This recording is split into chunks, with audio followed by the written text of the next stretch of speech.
Hey, what up everybody? This is Stevie Breach coming to you, and on today's episode of WWE Countdown, I wanted to give a shout out to my good personal buddy, Assault and Battery 777.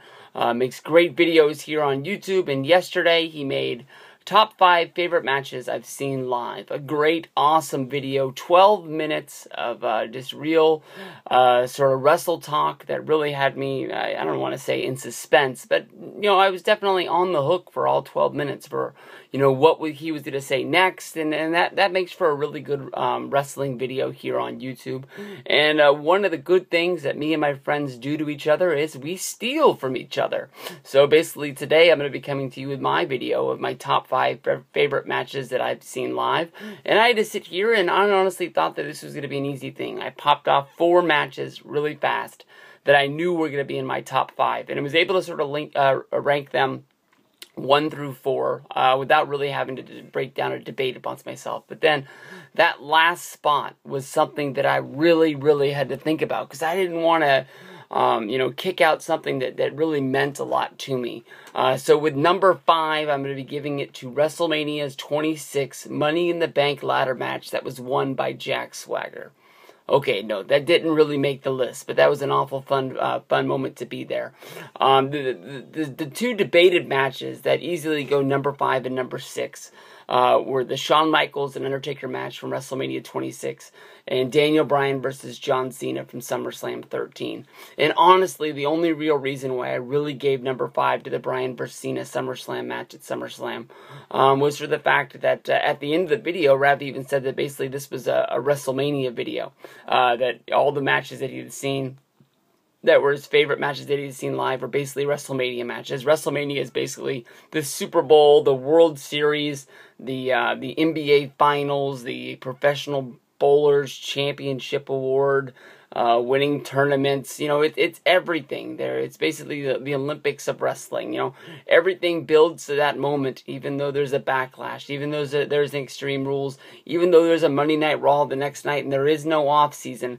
Everything builds to WrestleMania. Even sometimes, like with the John Cena feud, feuds start at WrestleMania and then they end a few months later. But it's always that one WrestleMania match that everyone's got to remember.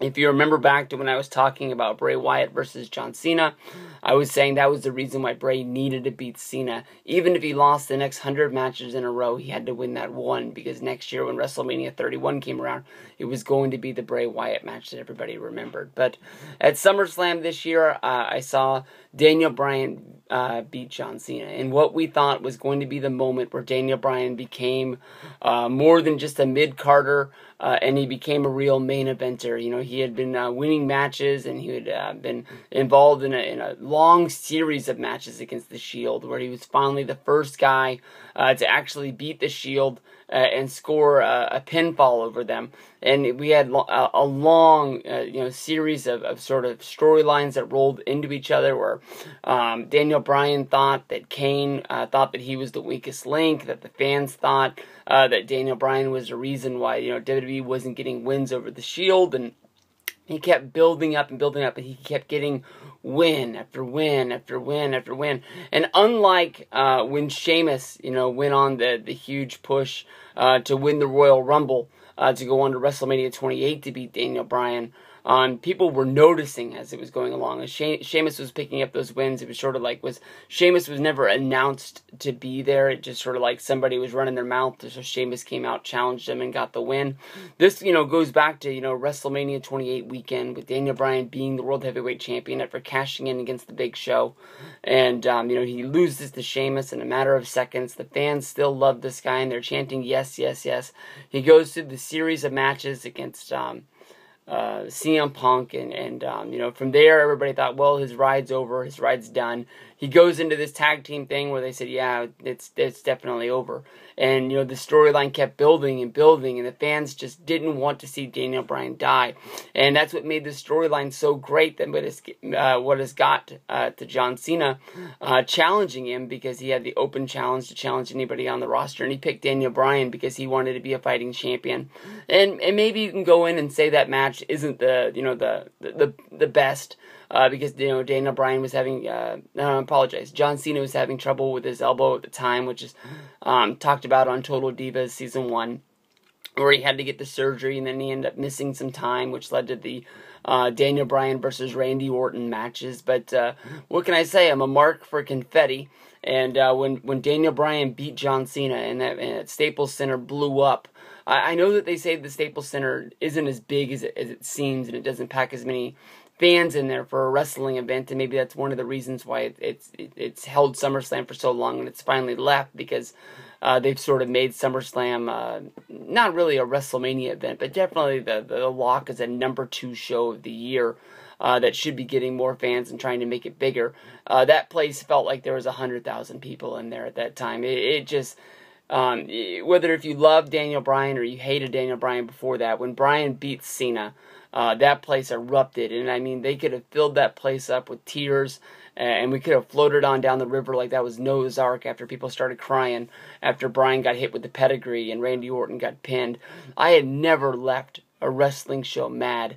And I left that night mad. Not mad like I'm never going to watch WWE again, but mad like, man, I can't wait to see what they do on Raw to talk about this and see where they go from here. And I ended up not being able to watch Raw the next night because I had to go to Disneyland. But I'll always remember how great Daniel Bryan and John Cena was, and just to think that that's what led us on the road of the Yes movement, where they tried to push Bryan down once again, but the fans pushed him up to the point where basically, he wasn't even in the Royal Rumble. He was not even supposed to be in WrestleMania plans to be in one of the main event matches. Some people had rumored that he was supposed to wrestle against Sheamus, and ends up, he pushed his way all the way into the number 4 match, which is the triple threat at WrestleMania 30, which is Daniel Bryan going up against Batista and Randy Orton, which might as well have been a fatal 4-way or maybe even some sort of a 5-way, with Stephanie McMahon and Triple H out there at ringside interfering every chance they got. And Daniel Bryan just got so beat up during this match that there was like no way that there was going to be any chance that he had won. Of course, the returning Batista had returned right before the Royal Rumble, won the Rumble in order to get the number 1 contendership, but they still were able to put Daniel Bryan into this match to make it a 3-way. And the big time rumor was that Batista had come back to be the man, and that Batista would get the win at WrestleMania 30. Everybody wanted Daniel Bryan, but I mean, like, especially when you watch Ravi's videos, because he put the clips in there about things that happened along the way, you would think, like when they did the Batista bomb into the RKO, when Batista hit the Batista bomb in the ring, when Randy hit the RKO in the ring, there was so many moments when you're like, oh fuck, this roller coaster ride is over. I mean, every great amusement park has a great roller coaster, as you'll find out when we go to WrestleMania 31, and the ride is so freaking awesome. That when you're going, it feels like forever, but then once the brakes hit and you're at the end, you're like, well, that was it. Like, I could have done that forever, and I mean, it just felt like we were getting ready to cry, just like at SummerSlam 2013, it just felt like, damn, I guess we're not going to get what we want, and then out of the middle of nowhere, Bryan's able to pull off the win, and of course everybody knows about the big time New Orleans confetti that exploded all over the Superdome, and we all got to leave out of there happy. It was too bad that the Undertaker had lost that night, because I've already made reference. The walk home from the Superdome wasn't exactly what I thought it was going to be. I thought it was going to be the total Yes movement, where we were going to all converse onto Bourbon Street and burn that place down. But by the time we got to Bourbon Street, it had really picked up. But I mean, the walk to the hotel was nothing like the walk home from the Monday Night Raw at WrestleMania 28. I mean, that was just the Yes party all over, with us jumping crazy, starting a riot in the WrestleMania hotel. That was just that was way bizarre. But I mean, it honestly felt like we were walking home from Undertaker's funeral, and everybody, out of respect to Undertaker, just weren't saying anything. Nobody was doing anything, and that's why that's number 4. Number 3 is what made match 4, and it was hard to talk about without bringing it up, but that would be Daniel Bryan versus Triple H at WrestleMania 30. I think everybody knew in the bottom of their mind that Daniel Bryan was going to win this match, but the one thing that sort of had made this match real. I mean, but people think about it is that Triple H added the stipulation on Monday Night Raw that if he won against Daniel Bryan, he was going to add himself into the main event because he was tired of Randy Orton and Batista bickering amongst each other and the Authority and not being able to come together about who was going to win the match and who was going to become the champion. So he was going to have to do it himself to become champion. And I mean, like, I think going into it, I knew it was a lock until we had gotten to New Orleans and we were checking into the hotel. And I can't remember, they might have both bought it, but I just saw one of the Boston Brothers WrestleMania programs. And in there is just the picture for Triple H on his page. He's not CEO Triple H, he's wrestler Triple H. But he's not just standing there all like, I'm buff and bad with short hair, I'm going to kick your ass because I got muscles.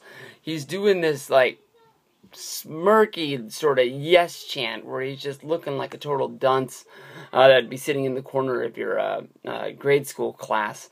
And that was, I was like, well, there's got to be a chance that he's gonna beat him and just put himself in that match just to sort of troll everybody in the whole place. You know, we walk out of WrestleMania 30, Triple H is the champion, and that's almost what they did on Monday Night Raw. With Triple H challenging Daniel Bryan before the Shield did the turn and came down to the ring and sort of made the match not happen because you know, the Evolution, I guess they didn't really return until the next Raw, I think, but they, you know, Randy Orton and Batista teamed up. They came down to the ring and they beat the crap out of Daniel Bryan before the match, so it'd be easy for Triple H to get the win. But that match was great. I mean, from the video package they showed before with the Daniel Bryan coming out to the, I don't know who sings it, but the song that's sort of like I'm a Monster, and that was way wicked cool. That was a great match.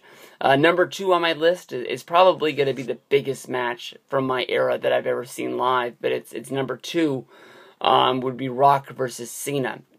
You know, of course, you know, fans from the 80s have Hogan versus Andre at WrestleMania 3, and I don't think there was a match that was bigger. Some people might say Hogan versus Rock at WrestleMania 18.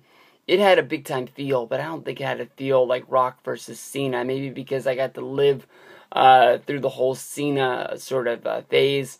Maybe when Hogan was wrestling at 18, maybe... Well, this is going to be funny coming from me, but maybe even at WrestleMania 18, when Hogan wrestled Rock, maybe I thought that Hogan was in the twilight of his careers and he wasn't going to be able to have the kind of match that that we thought we were going to get. Maybe that's why Stone Cold Steve Austin turned the match down, thinking that Hogan was going to be a couple steps behind him, and what was the point of, you know, just having a match that's going to be bad, even though that it's sort of a dream match that... is going to drag down his status as a wrestler. But Rock versus Cena was huge. Of course, we were there in Atlanta. I was pretty pissed off because I thought of the long-term booking, knowing that if Rock versus Cena has already got confirmed main event and you're booking it a year ahead of time, that means Cena can't be involved in any Royal Rumble feud. Cena can't be in the Elimination Chamber to go for the championship because... they're not going to make Rock versus Cena a championship match. Little did I know that WrestleMania 29 would be after Rock wins the match at Royal Rumble against CM Punk, another match that I was lucky enough to be able to see. But I mean, when we walked into Joe Robbie, Joe Robbie's in San Diego, isn't it? Is it at Sun Life Stadium? Whatever it was called in Miami. I remember seeing that place on the back of... baseball cards, and you know, when I would watch Florida Marlin games and Miami Dolphin games back in the day, I never really thought it was as big as it was. But I remember that, you know, that was the one we were lucky enough. I mean, I've sat front row at house shows. I've sat front row at SmackDown. I've sat real close at Monday Night Raws and things like that. But when we sat 8th row at WrestleMania, that was a whole nother ordeal. I mean, it seemed like it was just right in our lap almost, except for when the guy hung up that big douchey sign that was like way too big, about once in a lifetime. But, you know, lucky enough, he finally took that shit down when the match started getting going. But I think that was really the only bad thing about sitting that close. But I remember when we got there, just trying to soak in, you know, what it felt like. I remember turning around, and it felt like the last row of the arena or stadium was right on my shoulders. I felt like if one guy in the back row tripped, and started falling down the steps, it would be like the hugest snowball effect, and everybody would just sort of crumple up and die. It's just the way that the place felt in there. Rock, the biggest star of the Attitude Era, right there with Stone Cold Steve Austin. John Cena, the biggest star of today. I just remember thinking there was no way in the world that they weren't going to put over the era of today. I thought that basically it was a great story that Rock finally came back. They probably gave Rock enough money to where he finally would come back and wrestle one more match to put closure on his career. He would help out the era of today by letting the biggest star out there, John Cena, getting a win over The Rock, and that would sort of be an awesome, thing to add to Cena's accolades, to make him a bigger star than he is. And just sitting there in shock of when The Rock won. I mean, it was just... Cena had the match. He, bounced off the ropes, and he did that weak-ass rock bottom, which Rock was able... Not rock bottom, the People's Elbow, which The Rock was able to counter and go right into the win. Was just one of the biggest mistakes of John Cena's career. And I think they played off that a little bit, of him having, what year was that? A really bad 2012. It started off with him losing to Rock. Then basically, he lost to Laurinaitis. I think from there, he won the Money in the Bank, but he wasn't able to cash it in because of Big Show. He wasn't able to get the job done against CM Punk. And then finally he goes out and he wins the Rumble. And that's supposed to be like Cena's years, 2013, where he would go on to WrestleMania, he'd win the title, and I can't remember anything else he did in 2013 after WrestleMania, but it was supposed to be the start of something big for him. And you could just tell. I mean, like half the place was going bananas because we were in Rock country, and everybody, from Miami, but everybody that traveled there that was a John Cena fan, were crushed. But I think knowing, everybody as we walked home for that night, or we drove home after we walked around the arena 3 times trying to find our car, basically we knew that we had seen something really, really special that we weren't going to see again for a long time. I mean, you got to think, I don't think Triple H can do it, because Triple H is a guy that, is going to be around forever, and he's probably going to wrestle at least 2 times, at least 1 time a year, for the next, God knows, forever. Taker's probably never going to wrestle again in my mind. CM Punk may never come back to the WWE. He might, but, the longer he's away, the better off the chances are of it being him.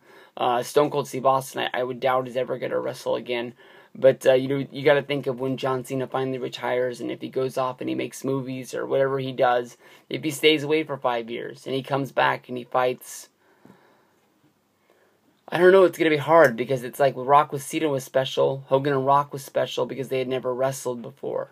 So, I mean, it's not going to be a guy that's out there right now. It's not going to be Cena versus Ambrose. It's not going to be Cena versus Reigns, because we've seen that. It would have to be against a guy that's like not even in NXT right now. A guy that's wrestling on some developmental show, who's going to go into in some indie shows that are going to go into developmental, light it up on fire. They're going to put him on Monday Night Raw, and he's going to become the biggest star of the business. Whoever that guy is, wrestles against John Cena at WrestleMania 35, maybe even WrestleMania 36. I mean, then you can have a match that's going to feel like this. And then the number 1 match of all time is Triple H versus Undertaker at WrestleMania 27. Ravi put 28 on there. I think I really liked 28, watching it on DVD. But when I was there, it was fun. But Hell in a Cell is definitely made for television or Blu-ray DVD. I think even The Chamber was the same way when I went and saw that. It just I'd rather be sitting at home watching that, with the camera angles, almost like a professional football game. There's so much stuff going on, and so many different angles, especially because of the cage being in the way, that it's better made for, sitting on your couch. WrestleMania 27, we had good seats. We didn't have great seats. I'm grateful that we had them. I think I was the one who chose them, but I wish we could have done better. But that's one of the things that you learn, that you make better, that I talked about on the WrestleMania 31 video that I made the other day. Basically, is that those are the things. Is the more manias you go to, the better they get, because you write down your mistakes and you make sure I'm not going to make those again. I'm not going to buy the first seats that pop up. I'm not going to sit on a corner. I'm not going to, do this, that, or the other. What just happened? It was almost like the power went out, but it didn't go out. But Triple H versus Taker, I think that I believed in the streak. I wanted this match. I'd asked for it for a year. It made the most sense to me because at WrestleMania 26, Shawn Michaels was forced to walk away from his career because Undertaker asked for Shawn's career in order to put the one more matchup on the board for WrestleMania 26. Shawn thought that he made one mistake at WrestleMania 25, which led to his defeat, and he thought he could beat Taker, and it sort of he had a good 2010, but I think that at times when he really thought about that match, it sort of brought his character down. You could see that at the Slammies. You could see it any time that he was trying to get this match pumped up.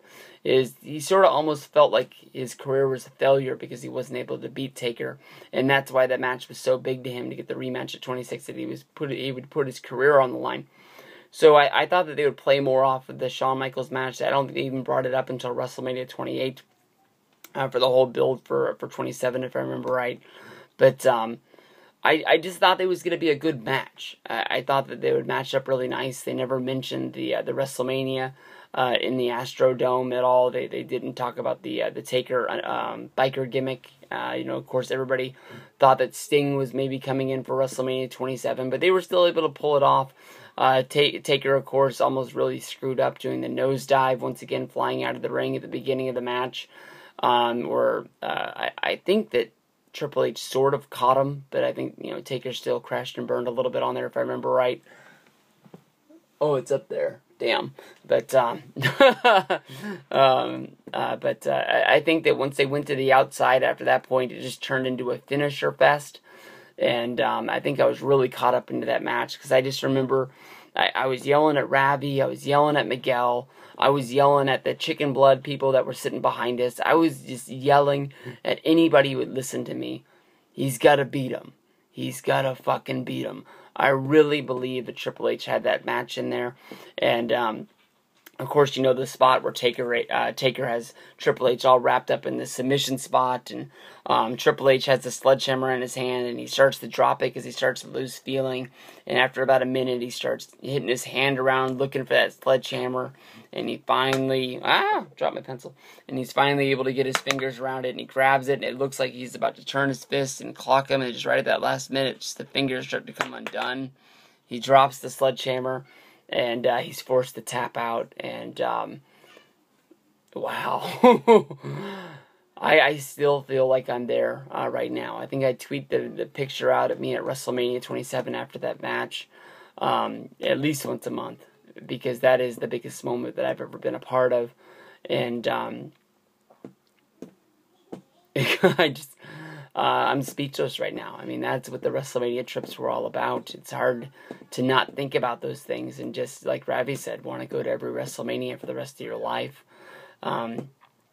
Those are my top 5. Maybe you can count my top 6 because I talked about 26 with Shawn and Taker at the very beginning. Maybe even give Swagger and the Money in the Bank number 7 up there.